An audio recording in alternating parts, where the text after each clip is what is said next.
Dans la lumière blafarde d'un avion bondé en route de New York à Miami, une hôtesse de l'air nommée Karen, le visage tordu par un mépris venimeux, déverse une avalanche d'insultes sur une jeune passagère, Amara, l'accusant avec une cruauté glaçante d'avoir volé un siège qui ne lui appartiendrait pas. Ces mots, acérés comme des lames, lacèrent le silence oppressant de la cabine, transformant un simple malentendu en un spectacle d'injustice qui fait bouillir le sang. Si cette scène d'humiliation publique vous révolte jusqu'aux tripes, donnez un « like » à cette vidéo et laissez un commentaire avec le mot « justice » pour hurler que personne ne mérite un tel traitement. Avant de plonger dans ce récit incendiaire, partagez dans les commentaires d'où vous nous regardez, et si ce scandale d'abus de pouvoir vous met hors de vous, abonnez-vous pour ne pas rater la suite. Ce qui s'est déroulé à bord de cet avion n'est pas une banale dispute. C'est une explosion de méchanceté pure, un outrage qui a secoué les consciences et qui exige que la vérité éclate. Amara, une étudiante de 22 ans au regard doux et à l'allure modeste, avait tout préparé pour ce voyage à Miami, où elle devait présenter un projet universitaire lors d'une conférence prestigieuse. Elle avait réservé son siège côté hublot des semaines à l'avance, rêvant de s'évader en contemplant les nuages pour apaiser son anxiété. Mais lorsqu'elle atteint sa rangée, son cœur se fige. Une autre personne occupe son siège. Perplexe, elle vérifie son billet.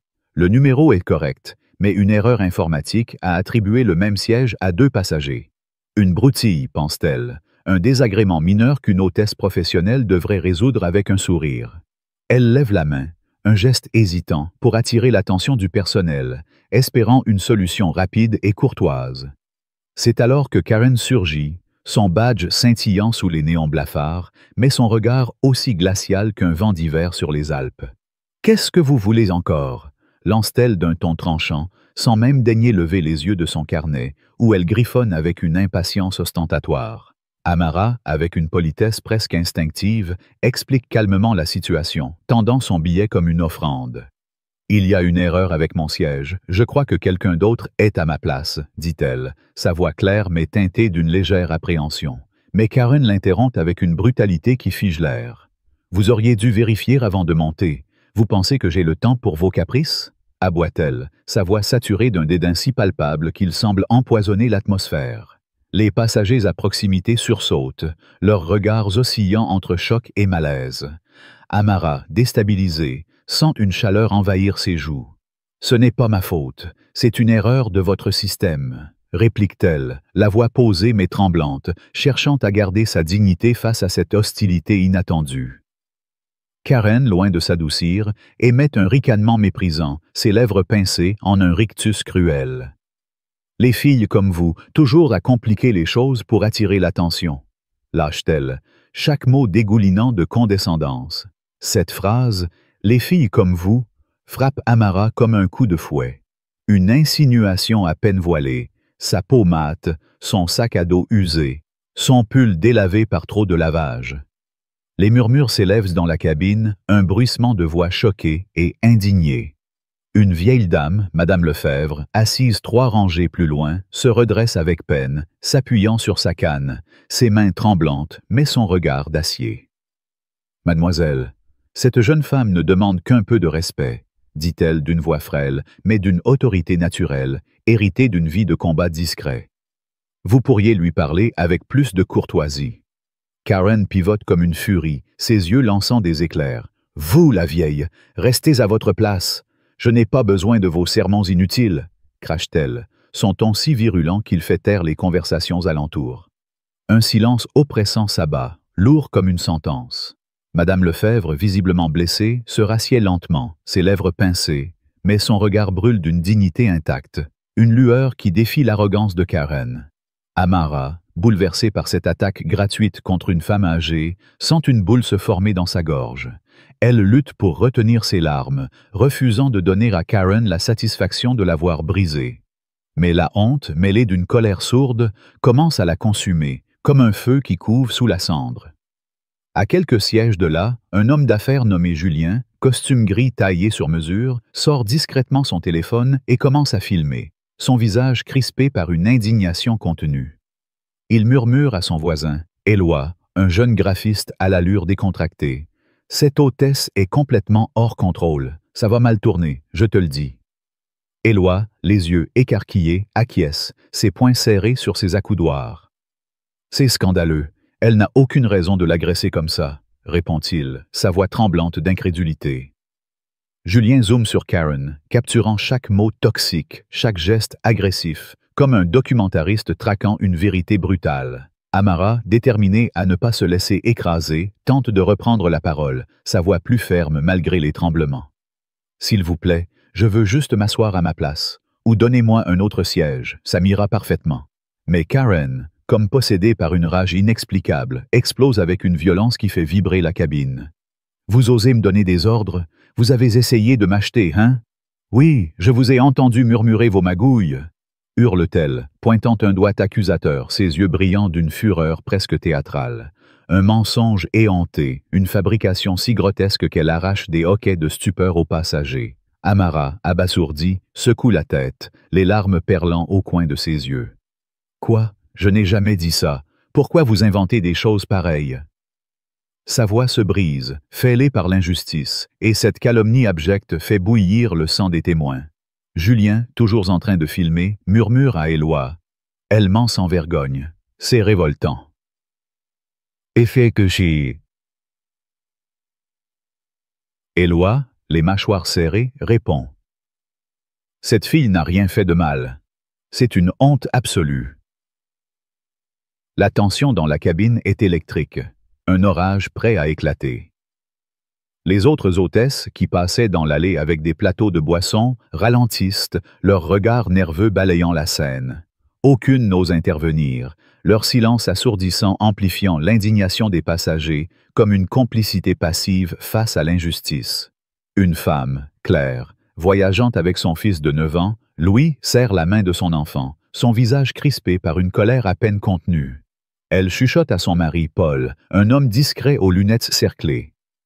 Cette hôtesse est une insulte à son uniforme. Comment peut-on être aussi abject? Louis, avec l'innocence de son âge, lève les yeux vers sa mère. « Maman, pourquoi elle crie sur la dame? Elle a fait quelque chose de mal? » Claire, les lèvres pincées, répond d'une voix tremblante. « Non, mon chéri, elle n'a rien fait. C'est l'hôtesse qui est méchante. » Amara, au centre de ce tourbillon, sent les regards peser sur elle comme une enclume. Elle veut disparaître, se fondre dans les sièges, mais elle est clouée sur place, exposée à la curiosité et à la pitié des inconnus. « Je veux juste parler à un responsable », murmure-t-elle, sa voix à peine audible, un plaidoyer désespéré pour mettre fin à cette humiliation. Karen, loin de se calmer, redouble de hargne, ses mots claquant comme des coups. « Un responsable? Vous pensez que vous êtes une princesse, hein? Vous ne faites que semer le chaos dans mon avion. » crie-t-elle, si fort que sa voix couvre le bourdonnement des moteurs, résonnant comme une déclaration de guerre. Les murmures des passagers se muent en protestations ouvertes, un chœur d'indignation.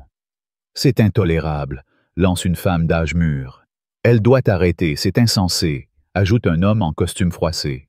C'est alors qu'un détail encore plus révoltant vient attiser la fureur collective. Karen, dans un élan de méchanceté pure, se penche vers Amara, son visage à quelques centimètres du sien, et siffle d'une voix venimeuse. « Avec vos vêtements de friperie et votre allure de mendiante, vous devriez être reconnaissante d'être montée dans cet avion. » Une insulte ignoble, visant l'apparence modeste d'Amara. Son pull délavé, ses baskets éraflées, son sac à dos rapiécé. Un cri étouffé parcourt la cabine. Un mélange de choc et de rage. Claire, la mère, bondit presque de son siège, sa voix vibrant d'une indignation viscérale. « Vous êtes une honte absolue, une disgrâce pour cette compagnie », lance-t-elle, ses mots claquant comme un défi. Madame Lefebvre, malgré sa fragilité, redresse la tête, ses yeux lançant des éclairs. « Vous n'avez aucun droit de l'humilier ainsi. C'est indigne. » Julien, habituellement maître de lui, murmure à Éloi, sa voix tremblante de colère. C'est du harcèlement pur et simple. Elle est finie, cette femme. Amara, blessée au plus profond de son être, sent une larme rouler sur sa joue. Elle l'essuie d'un geste brusque, refusant de s'effondrer devant cette harpie. Mais à l'intérieur, elle bouillonne, un volcan de rage et de douleur. Comment une erreur aussi triviale, un simple bug informatique, peut-elle mener à une telle cruauté? Pourquoi cette femme, censée incarner le service et l'hospitalité, se permet-elle de l'anéantir ainsi, de la réduire à néant devant une foule d'inconnus? Les protestations des passagers s'amplifient, un grondement de colère qui fait trembler l'air. C'est scandaleux. Elle doit être virée sur le champ. Cette pauvre fille ne mérite pas ça. Karen, sentant la situation lui glisser entre les doigts, semble enfin réaliser l'ampleur de son dérapage, mais au lieu de battre en retraite, elle double la mise, comme une bête acculée. Vous voulez un responsable? Parfait, je vais en chercher un, mais ne croyez pas que vous allez vous en tirer comme ça, petite insolente. Aboie-t-elle, son visage déformé par une rage presque animale. Elle tourne les talons, ses talons aiguilles claquant contre le sol comme des coups de feu et s'éloigne dans l'allée, laissant un sillage de tension. Amara, épuisée, s'effondre sur un siège vide à proximité, ses mains tremblantes, son souffle court. Les regards des passagers, certains empreints de compassion, d'autres de curiosité malsaine, la transperçant comme des flèches. Madame Lefebvre, avec une tendresse presque maternelle, pose une main frêle sur son bras. « Tenez bon, ma petite, vous n'avez rien fait de mal. C'est elle qui devrait avoir honte. » murmure-t-elle, ces mots comme un baume sur une plaie ouverte. Mais ce réconfort, bien que sincère, ne suffit pas à apaiser la tempête qui fait rage dans le cœur d'Amara. Julien, toujours en train de filmer, baisse son téléphone un instant et croise le regard d'Amara, un mélange de détermination et de compassion dans les yeux. « Je vais partager cette vidéo, » dit-il à voix basse, presque comme un serment. Le monde doit voir ce genre de comportement odieux. Amara hoche la tête, incertaine, déchirée entre la peur d'une exposition publique et le besoin viscéral que justice soit rendue. Claire, de son côté, murmure à son mari, ses yeux brillants de colère. Cette femme ne devrait plus jamais être autorisée à approcher un client. Elle est un danger public. Louis, toujours curieux, tire sur la manche de sa mère. « Maman, elle va être punie, hein? » Claire, les mâchoires serrées, répond. « J'espère, mon trésor. Elle ne peut pas s'en sortir comme ça. » Une autre hôtesse, une jeune femme aux cheveux tirés en chignon, chuchote à une collègue, pensant que personne n'entend. Karen a déjà eu des plaintes. Ce n'est pas la première fois qu'elle pète les plombs. La direction l'a mise en garde l'an dernier. Ces mots, captés par Éloi, déclenchent une nouvelle vague d'indignation parmi les passagers à proximité. Si Karen a un historique de comportement toxique, pourquoi est-elle encore là, à terroriser des innocents? Pourquoi la compagnie aérienne, avec ses slogans ronflants sur le confort des passagers, tolère-t-elle une telle attitude? Cette révélation, comme une goutte d'huile sur un feu, attise la fureur collective, chaque passager ressentant l'injustice comme une blessure personnelle. Mais l'indignation ne s'arrête pas là. Un autre détail, encore plus révoltant, vient jeter de l'essence sur les flammes. Plus tôt, avant l'embarquement, Madame Lefebvre, dont la santé fragile nécessite un masque à oxygène pour les longs trajets, avait demandé à Karen de l'aider à ranger son équipement médical dans le compartiment supérieur. Karen, déjà agacée par la file de passagers, avait répondu d'un ton sec. « Débrouillez-vous, je ne suis pas votre bonne », avant de s'éloigner, laissant la vieille dame lutter seule avec son lourd appareil. Un homme assis à côté de Madame Lefebvre, un retraité nommé Monsieur Dubois, avait dû intervenir pour l'aider, marmonnant entre ses dents que certaines personnes ne devraient pas travailler avec le public. Ce souvenir, partagé à voix basse par Madame Lefebvre à une passagère voisine, se répand comme une traînée de poudre dans la cabine. « Elle a refusé d'aider une personne malade », chuchote une femme horrifiée. « C'est inhumain », ajoute un autre.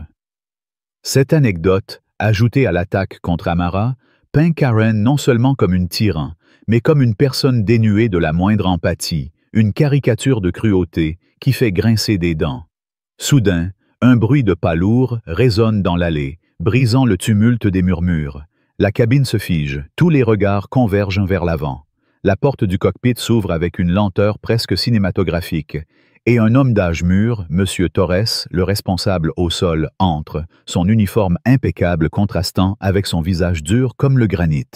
Il ne s'attarde pas sur Amara, ni sur les passagers, dont les visages reflètent un mélange d'espoir et d'appréhension. Son regard est rivé sur l'endroit où Karen devrait réapparaître, une détermination froide dans ses yeux. L'air semble chargé d'électricité, chaque seconde s'étirant comme une éternité. Amara sent son pouls s'accélérer, un battement sourd dans ses tempes. Va-t-elle enfin être entendue, ou cette confrontation va-t-elle l'engloutir dans un abîme encore plus profond? Karen, revenant à cet instant, s'arrête net en voyant M. Torres. Son assurance vacille, une lueur de panique traversant son regard, mais elle carre les épaules, prête à se défendre avec l'arrogance qui la définit. Julien lève à nouveau son téléphone, ses doigts crispés sur l'appareil, capturant chaque instant. Madame Lefebvre serre sa canne, ses jointures blanchies par la tension. Claire retient son souffle, son fils blotti contre elle. Éloi, les poings serrés, murmure « Ça y est, elle va payer ». La cabine entière retient son souffle, suspendue à l'instant où tout va basculer. Une tempête est sur le point d'éclater, et personne, ni les passagers, ni Karen, ni même Amara, ne peut en détourner les yeux. La cabine de l'avion, déjà saturée d'une tension presque tangible, semble retenir son souffle alors que M. Torres, le responsable au sol, se tient immobile à l'entrée du cockpit, son regard d'acier fixé sur Karen, qui revient dans l'allée, ses talons claquant avec une assurance vacillante. Les passagers, figés, observent la scène comme s'ils assistaient à l'acte final d'une tragédie grecque, leur cœur battant à l'unisson dans l'attente d'une justice imminente. Amara, effondrée sur un siège vide, les mains tremblantes, sent une vague d'espoir mêlée de terreur l'envahir. Va-t-elle enfin être entendue? Ou Karen, avec son arrogance venimeuse, parviendra-t-elle à retourner la situation contre elle? Karen, face à M. Torres, redresse le menton, mais une lueur de panique traverse ses yeux, trahissant une fissure dans sa façade de défi. Julien, l'homme d'affaires, tient toujours son téléphone, filmant chaque seconde, tandis que Madame Lefebvre serre sa canne avec une intensité qui fait blanchir ses jointures. Claire, la mère, protège son fils Louis contre elle, ses yeux lançant des éclairs d'indignation. Éloi, le jeune graphiste, murmure à voix basse « Elle ne peut pas s'en sortir, pas après ça. » La cabine entière, unie dans une colère collective, attend que l'orage éclate, que l'injustice soit balayée par un verdict implacable. Ce qui se déroule maintenant n'est pas une simple confrontation. C'est un tribunal improvisé, où la vérité doit triompher face à la tyrannie de Karen. Monsieur Torres, sans un mot, fait un pas vers Karen, son visage impassible, mais ses yeux brûlants d'une autorité inflexible. « Madame, » commence-t-il, sa voix grave coupant le silence comme une lame. « Expliquez-vous, maintenant. » Les passagers se penchent légèrement, avides d'entendre la défense de Karen, curieux de voir comment elle justifiera son comportement odieux. Mais Karen, au lieu de faire preuve de remords, choisit l'offensive, une tactique aussi audacieuse que suicidaire. Cette fille, dit-elle en pointant un doigt accusateur vers Amara, a causé un scandale dès qu'elle est montée. Elle a refusé d'obéir, elle a pris un siège qui n'était pas le sien, et elle a essayé de m'intimider. Ces mots, saturés de mensonges éhontés, déclenchent un murmure de stupeur parmi les passagers. Amara, abasourdie, secoue la tête, sa voix tremblante s'élevant malgré elle. « Ce n'est pas vrai, j'ai juste demandé mon siège, celui que j'avais réservé. » Sa protestation, sincère et désespérée, touche les cœurs des témoins, qui commencent à murmurer leur soutien. « Elle ment !» lance une femme à l'arrière. « Cette pauvre fille n'a rien fait !» ajoute un homme. Mais Karen, loin de reculer, double la mise, sa voix montant dans les aigus. « Vous ne me croyez pas? Elle a été agressive, elle a perturbé tout le vol. Je fais juste mon travail. » Cette tentative de manipulation, si grossière, fait grincer des dents. Julien, toujours en train de filmer, murmure à Éloi. Elle creuse sa propre tombe. C'est pathétique.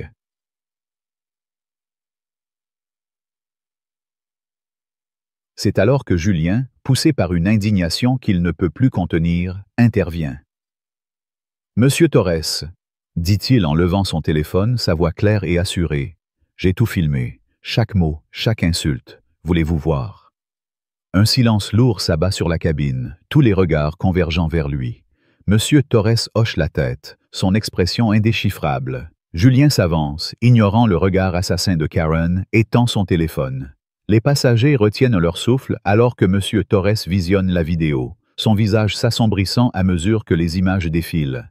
Karen accusant Amara de vol, insultant Madame Lefebvre, inventant une tentative de corruption et enfin lançant son attaque cruelle sur l'apparence d'Amara. Chaque mot enregistré est une preuve accablante, un clou de plus dans le cercueil de Karen. Lorsqu'il relève les yeux, son regard est glacial. « Madame, dit-il à Karen, sa voix basse mais tranchante, ceci est inacceptable. » Karen, sentant le sol se dérober sous ses pieds, tente de se défendre, sa voix tremblante de panique. « C'est hors contexte, elle m'a provoqué. Vous ne comprenez pas, elle. » Mais M. Torres l'interrompt d'un geste de la main, un mouvement si autoritaire qu'il la réduit au silence. « Assez, dit-il.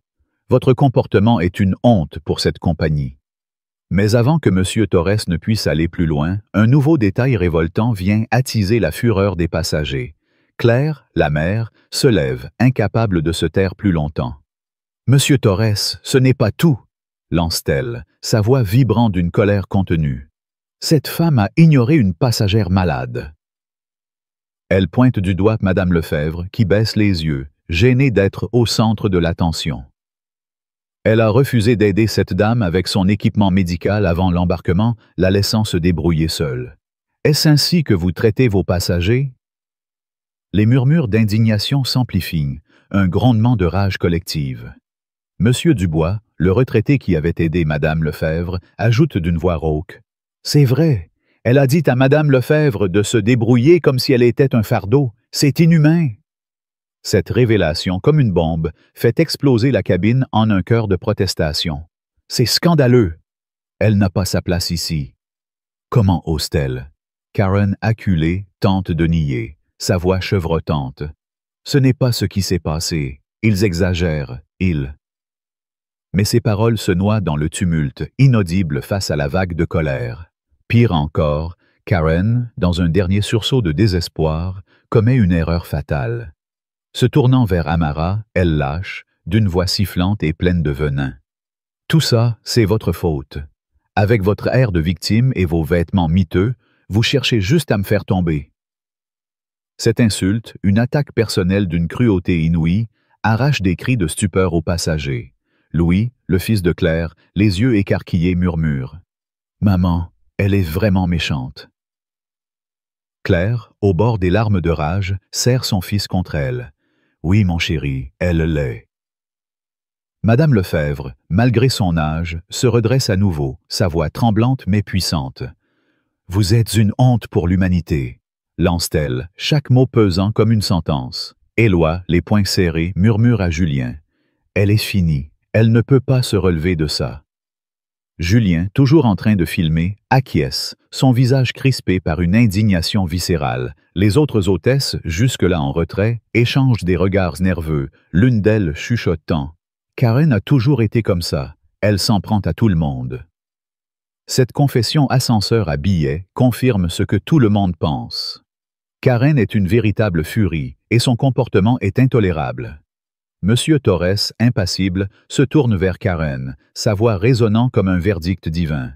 « Vous êtes licencié. Immédiatement, rassemblez vos affaires et quittez cet avion. » Un silence assourdi s'ensuit, ponctué seulement par le bourdonnement des moteurs. Karen, le visage blême, ouvre la bouche pour protester, mais Monsieur Torres ne lui laisse aucune chance. « Votre comportement est une violation de toutes les valeurs de cette compagnie. Vous ne traitez pas les passagers ainsi, surtout pour une erreur aussi mineure. » Ces mots, prononcés avec une autorité froide, scellent son destin. Karen, les yeux écarquillés, semble enfin réaliser l'ampleur de sa chute. « Vous ne pouvez pas. Vous ruinez ma vie, » hurle-t-elle, sa voix stridente, presque hystérique. Mais M. Torres reste inébranlable. « Vous vous êtes ruinée toute seule, » répond-il, chaque mot comme un coup de marteau. Les passagers, bien que choqués par la rapidité de la décision, ressentent une satisfaction amère. « Bien fait, » murmure une femme. « Elle l'a cherché, » ajoute un autre. Karen, tremblante, commence à rassembler ses affaires, ses mouvements saccadés, son visage rouge d'humiliation et de rage. Elle lance un dernier regard venimeux à Amara, comme si elle voulait l'incendier sur place, mais Amara, bien que secouée, soutient son regard, une lueur de défi dans les yeux. Elle n'a pas voulu cela, mais elle sait qu'elle ne méritait pas d'être traitée comme une moins que rien. Les passagers échangent des regards, certains chuchotant, d'autres hochant la tête en signe d'approbation. Julien baisse enfin son téléphone, un sourire satisfait sur les lèvres. « Justice est faite », murmure-t-il à Éloi qui acquiesce avec vigueur. Madame Lefebvre, toujours digne, offre un sourire réconfortant à Amara. « Vous avez été courageuse, ma chère », dit-elle doucement.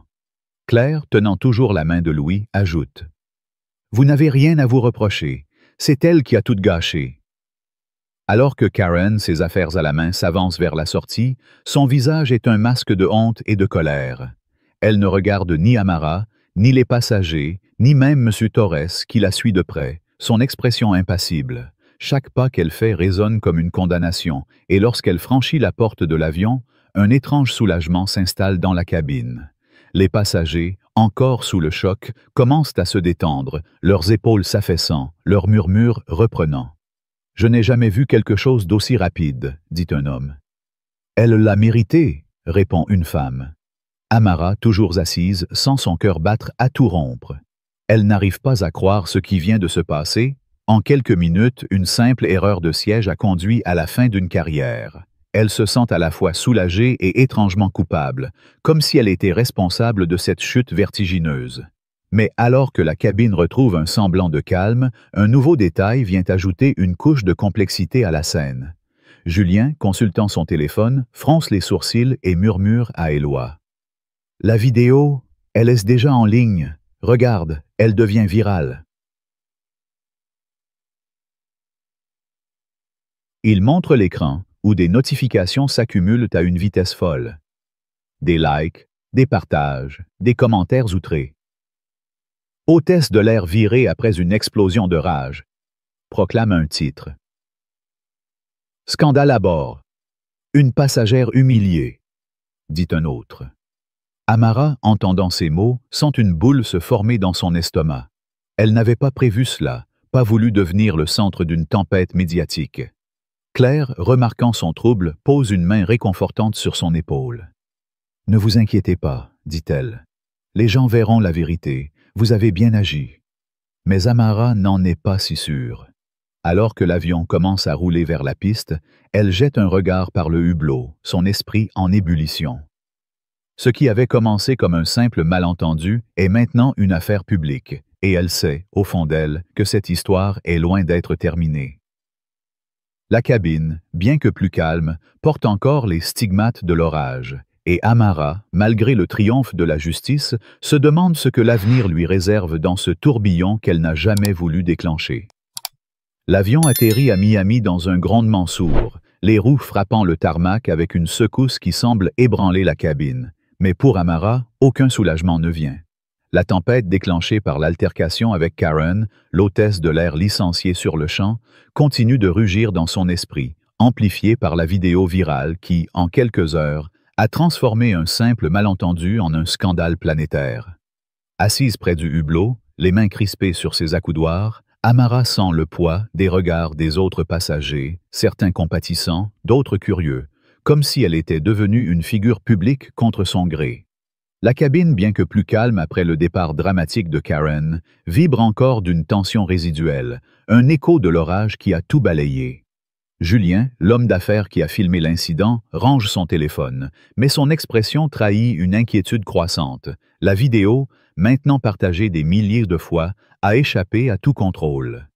Madame Lefebvre, la vieille dame digne, lance un regard réconfortant à Amara, tandis que Claire, la mère, murmure à son fils Louis. « Tout va bien maintenant, mon chéri. » Mais pour Amara, rien ne va bien. La justice a peut-être triomphé, mais à quel prix? Alors que l'avion s'immobilise à la porte d'embarquement, une notification stridente retentit sur le téléphone de Julien. Un article de presse titré « Hôtesse de l'air virée après une explosion raciste contre une passagère » fait monter la nausée en Amara. Ce n'est plus seulement son histoire, c'est un monstre médiatique et elle est au cœur de son tourbillon. Les passagers commencent à se lever, récupérant leurs bagages avec des murmures étouffés, mais Amara reste figée, son regard perdu dans le vide. Elle repense à chaque mot cruel de Karen, à l'accusation de vol, à l'insulte sur ses vêtements miteux, à la calomnie selon laquelle elle aurait tenté de la soudoyer. Chaque injure, chaque mensonge est maintenant gravé dans l'esprit de millions de personnes, amplifié par les réseaux sociaux et les titres sensationnalistes. Claire, remarquant son malaise, s'approche doucement. « Vous tenez le coup ?» demande-t-elle, sa voix empreinte de sollicitude. Amara hoche la tête, mais ses lèvres tremblent. « Je ne voulais pas tout ça, » murmure-t-elle, sa voix à peine audible. « Je voulais juste mon siège. » Claire pose une main sur son épaule, ses yeux brillants de compassion. « Vous n'avez rien fait de mal. Cette femme a récolté ce qu'elle a semé. » Mais ces mots, bien que sincères, ne suffisent pas à apaiser la tempête intérieure d'Amara. Alors qu'elle se lève pour récupérer son sac, elle surprend une conversation entre deux passagers à quelques rangées. « Tu as vu la vidéo? Cette hôtesse était une vraie furie, » dit une femme. « Oui, mais la fille aurait pu calmer le jeu, non? Elle a un peu poussé, je trouve, » répond son compagnon. Ces mots, comme une lame, transpercent Amara. Poussée? Elle, qui a gardé son calme face à une avalanche d'insultes? L'injustice de ce jugement hâtif ravive sa colère, une rage sourde contre un monde qui semble toujours prêt à blâmer la victime. En descendant de l'avion, Amara traverse le couloir de la passerelle, chaque pas alourdi par le poids de ce qu'elle vient de vivre. Les murmures des autres passagers la suivent comme une ombre.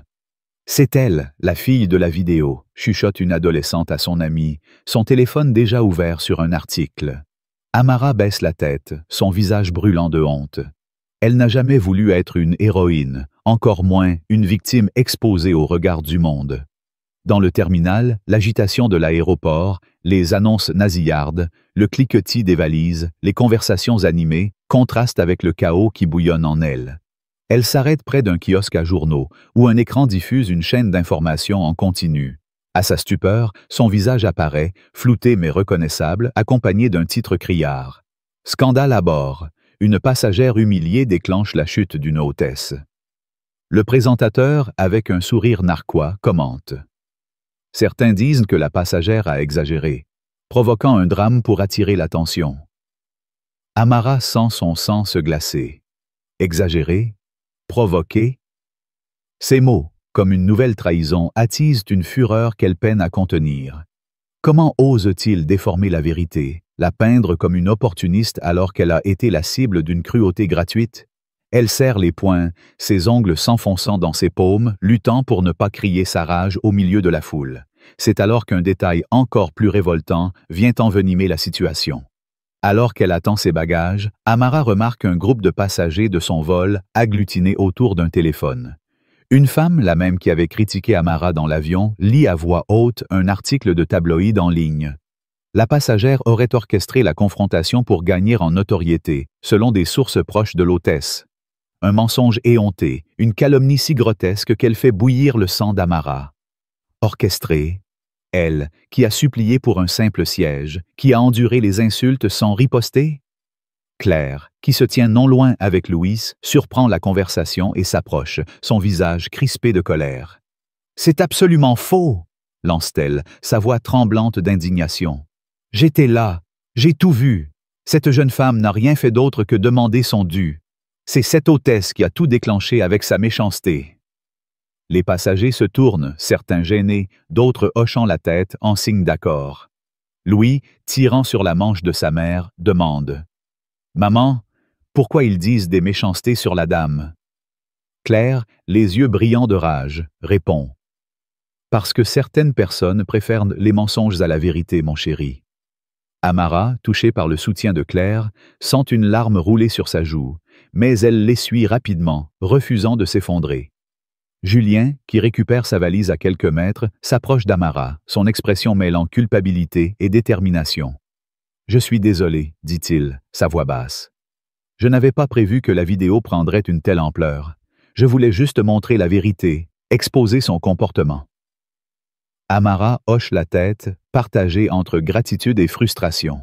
« Je sais que vous avez voulu bien faire, répond-elle. Mais maintenant, Tout le monde parle de moi, et pas toujours en bien. Julien baisse les yeux, visiblement troublé. Les gens finiront par voir la vérité, assure-t-il, mais ses mots sonnent creux face à la tempête médiatique. Alors qu'ils discutent, Madame Lefebvre s'approche, sa canne cliquetant doucement sur le sol. « Ma chère, » dit-elle, sa voix empreinte d'une sagesse forgée par les années. « J'ai été serveuse pendant 30 ans. J'ai vu des clients cruels, des collègues aigris, mais ce que vous avez enduré était inexcusable. Vous avez tenu bon, avec une dignité rare. Ne laissez pas les ragots vous atteindre. » Ces mots, simples mais puissants, apaisent légèrement la douleur d'Amara, mais ils ne suffisent pas à éteindre la colère qui brûle en elle. Pourquoi doit-elle porter le fardeau de cette injustice, alors que Karen est la seule responsable? Dans les heures qui suivent, la situation empire. Alors qu'Amara s'installe dans son hôtel à Miami, son téléphone vibre sans relâche. Des messages d'amis, de collègues, même d'inconnus, tous ayant vu la vidéo ou lu les articles. Certains la félicitent pour son calme, la qualifiant de héroïne, mais d'autres, influencés par les tabloïds, l'accusent d'avoir manipulé la situation pour attirer l'attention. Un commentaire particulièrement virulent, posté sous la vidéo de Julien, la fait frémir. « Cette fille a tout planifié pour détruire la carrière de l'hôtesse. Quelle honte !» Ces mots, comme une nouvelle gifle, ravivent sa fureur. Comment osent-ils la juger? Eux qui n'ont pas entendu les insultes, qui n'ont pas vu la méchanceté dans les yeux de Karen? Elle jette son téléphone sur le lit, les larmes aux yeux, la rage et l'impuissance se mêlant en un cocktail toxique. Elle voulait que justice soit faite, mais pas ainsi, pas au prix de sa vie privée, de sa réputation, de sa paix intérieure. Le lendemain, alors qu'Amara tente de se concentrer sur sa conférence, elle surprend d'une conversation dans un café de l'hôtel. Deux hommes, des participants à l'événement, discutent de l'incident. « Tu as vu cette histoire d'hôtesse virée ?» dit l'un. « Ouais, mais je parie que la passagère a exagéré pour se faire remarquer. Ces trucs-là, c'est toujours monté en épingle, » répond l'autre. Amara, assise à une table voisine, sent son sang bouillir. Exagéré?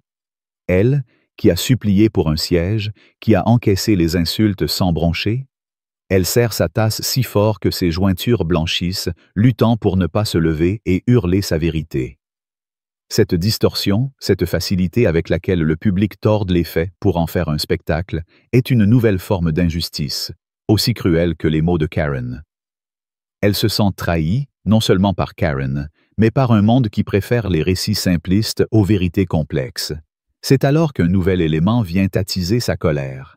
En consultant son téléphone, Amara découvre un article publié par un site à sensation, prétendant que Karen a été injustement licenciée et qu'elle envisage de poursuivre la compagnie aérienne pour licenciement abusif.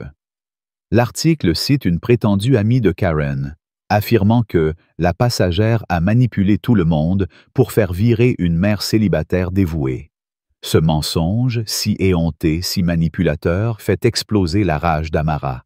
Une mère célibataire dévouée, cette femme qui a insulté une vieille dame malade, qui a humilié une passagère innocente, qui a menti sans vergogne? Amara sent son cœur battre à tout rompre, une fureur incandescente menaçant de la consumer. Comment Karen ose-t-elle se poser en victime, alors qu'elle a semé la destruction avec ses propres mots? Cet article, partagé des milliers de fois, déclenche une vague de commentaires haineux contre Amara, certains allant jusqu'à révéler son nom complet, extrait d'un registre de la conférence. Son identité, son intimité, tout ce qu'elle voulait protéger, est maintenant exposé, livré en pâture à une foule assoiffée de scandales.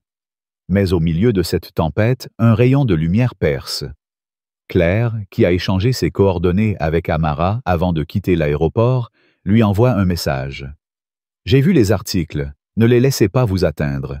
Vous êtes plus forte que leurs mensonges. Si vous avez besoin de parler, je suis là. » Ce geste, simple mais sincère, touche Amara profondément.